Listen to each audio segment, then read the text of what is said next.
விஜயும் காவேரி மனசுலயே பேசிக்கிறதால 2 பேருமே சொல்லாமயே அப்படியே விலகி போறாங்க. இந்த சூழ்நிலையில விஜய் தாங்க முடியாம காவேரியோட பிரிவ நினைச்சு வருந்திட்டு இருக்காரு. அப்பாவும் பாட்டியும் அவர பார்த்து மனசு கஷ்டப்படுறாங்க. இந்த சூழ்நிலையில விஜய் ஒரு முடிவு எடுக்கிறாரு. உடனே கிளம்புறாரு. அத பார்த்து தாத்தா எங்கப்பா கிளம்புறேன்னு, "கொஞ்ச நாள் நான் இங்க வரமாட்டேன் தாத்தா. வேற ஒரு இடத்துல தங்க போறேன்." "என்னப்பா நீ இப்படிலாம் முடிவு எடுக்கிற?" அப்படின்னோனே, "இல்ல தாத்தா, நான் என் பொண்டாட்டி கூட தான் போய் தங்க போறேன்னோனே" அதிர்ச்சி அடைகிறாங்க 2 பேருமே. "என்னடா சொல்ற?" அப்படின்னோனே, "ஆமா தாத்தா, என் பொண்டாட்டி இருக்க இடத்துக்கு தான் நான் போவேன். அவ இல்லாம என்னால இருக்க முடியல தாத்தா. ஒவ்வொரு நொடியும் எனக்கு நரகமா இருக்கு தாத்தா." அப்படின்னோனே அப்படியே அதிர்ச்சிட்டேன். "அவங்க வீட்ல உன்ன ஏத்துக்க மாட்டாங்கடா. ஏற்கனவே உன் மேல கோவமா இருக்காங்க. சொன்னா கேளு விஜய்." அப்படி சொல்லிட்டு பாட்டி சொல்றாங்க. "அவங்க யாரு என்ன ஏத்துக்கிறதுக்கு? என் பொண்டாட்டி எப்பவுமே என்ன தான் நெனச்சிட்டு இருப்பா. எக்காரணம் கூட அவ என்ன மறக்கவே முடியாது. அதனால என் பொண்டாட்டிய தேடி நான் போறேன். அவங்க என்ன சொன்னாலும் அத பத்தி எனக்கு கவலை இல்ல." அப்படின்றாரு. அத கேட்டு 2 பேருமே அதிர்ச்சி, "நீ என்னடா சொல்ற? அவங்க வீட்ல நீ எப்படிடா போய் தங்குவ? அதுக்கெல்லாம் வேற வழி வச்சிருக்கேன் பாட்டி. நீ கவலைப்படாத. சரி, நீங்க 2 பேரும் சந்தோஷமா இருங்க. கூடிய சீக்கிரம் காவேரியோட தான் இந்த வீட்டுக்கு நான் வருவேன். வரேன் பாட்டி, வரேன் தாத்தா." அப்படி சொல்லிட்டு கிளம்புறாங்க. என்னங்க இவன் இப்படி சொல்லிட்டு போறான்? அவன் சொல்லிட்டு போறான்ல.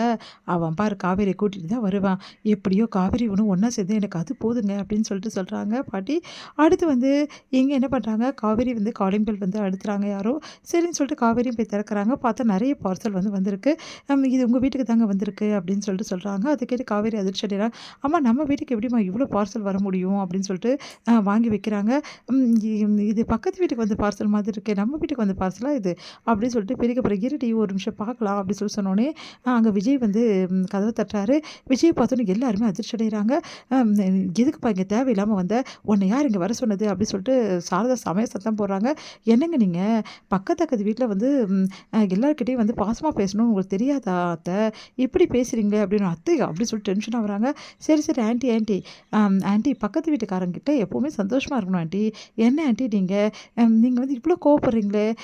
என்ன மேடம் நீங்க சொல்ல மாட்டீங்களா?" அப்படின்னு சொல்லிட்டு கேட்டோனே அப்படியே காவேரி அதிர்ச்சி அடைறாங்க. விஜய் எப்படிங்க? ஆனா விஜய் பார்த்த சந்தோஷம் தாங்க முடியல காவேரிக்கு. ஒரு பக்கம் பயங்கர சந்தோஷப்படுறாங்க. இன்னொரு பக்கம் அம்மாவ பார்த்து டென்ஷன் ஆகுறாங்க. "என்னடி இங்க என்ன பண்ணிட்டு இருக்க? உள்ள போடி." அப்படி சொன்னோனே, "சரிம்மா." அப்படின்னு சொல்லிட்டு உள்ள போகும்போது அப்படியே எட்டி பார்த்துட்டே இருக்காங்க. உடனே "எதுக்குப்பா இங்க வந்த? தேவையில்லாம எதுக்கு பிரச்சனை மறுபடியும் பண்ணணும்னு வந்திருக்கியாப்பா? ஏன்பா இப்படிலாம் பண்ற? உங்கள தான் நாங்க பார்க்கக்கூடாதுன்னு சொல்லிட்டு நாங்க தனியா வாழ்றோம்ல. அப்புறம் ஏன்பா இங்க தேடி பிரச்சனை குடுக்குற?" அப்படின்னோனே, "இங்க பாருங்க ஆன்ட்டி, நான் ஒண்ணும் அதுக்காகலாம் வரல. நான் ஒரு முக்கியமான வேலைக்கு தான் வந்தேன். என்னோட பொருள் ஒண்ணு இங்க இருக்கு.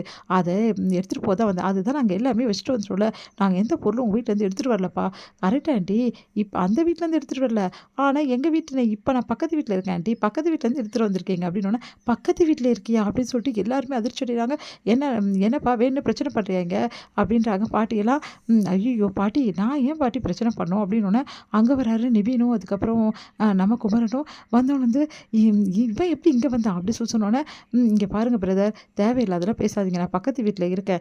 அதுக்காக நான் வந்தேன். ஏதோ பக்கத்து வீட்ல இருக்கீங்களே, என்ன ஏதுன்னு கேட்கலான்னா ஓவரா பண்றீங்க. நீங்க ஒண்ணும் கேட்க வேண்டிய அவசியம் இல்ல. நீ எப்படி பக்கத்து வீட்டுக்கு வந்த?" "நிவின், என்னடா இது? அதான் எனக்கும் ஒண்ணும் புரியலண்ணே." அப்படின்னு சொல்லிட்டு நிவின் யோசிக்கிறாரு. "சரி, இப்போ உனக்கு என்னதான்ப்பா வேணும்?" அப்படின்னு சொல்லிட்டு கேட்குறாங்க சாரதா. "ஒண்ணும் இல்லங்க. என்னோட பார்சல் ஒண்ணு இந்த வீட்டுக்கு வந்துடுச்சு. அத வாங்கிட்டு போலான்னு தான் வந்தேன். வேற ஒண்ணும் கிடையாது." அப்படின்னோனே, இதுவா?" அப்படி சொல்லிட்டு, "ஆமா, ஆமா. நானே போய் எடுத்துக்கிறேன். அதெல்லாம் ஒண்ணும் வேணாம். நாங்களே எடுத்து தர்றோம்." "என்னங்க ஆன்ட்டி இப்படி சொல்றீங்க? நானே எடுத்துக்கிறேன் ஆன்ட்டி." சொல்லி ஓடி போயிட்டு எடுக்க பார்க்குறாரு. சில பெட்டி கீழ விழுது. அத காவேரி எடுத்து குடுக்குறாங்க. "காவேரி" அப்படின்றாங்க அவங்க அம்மா. "சாரிம்மா." அப்படி சொல்லிட்டு எடுத்து குடுக்கும்போது, என் பொண்டாட்டினா பொண்டாட்டி தான். எனக்கு ஒண்ணுனா அவ துடிச்சு போவா." அப்படின்னு சொல்லிட்டு அப்படியே "ஹாய் பொண்டாட்டி, பாய்." அப்படின்னு சொல்லிட்டு போறாரு. அத கேட்டுட்டு காவேரி முழிக்கிறாங்க அவங்க அம்மா பார்த்து.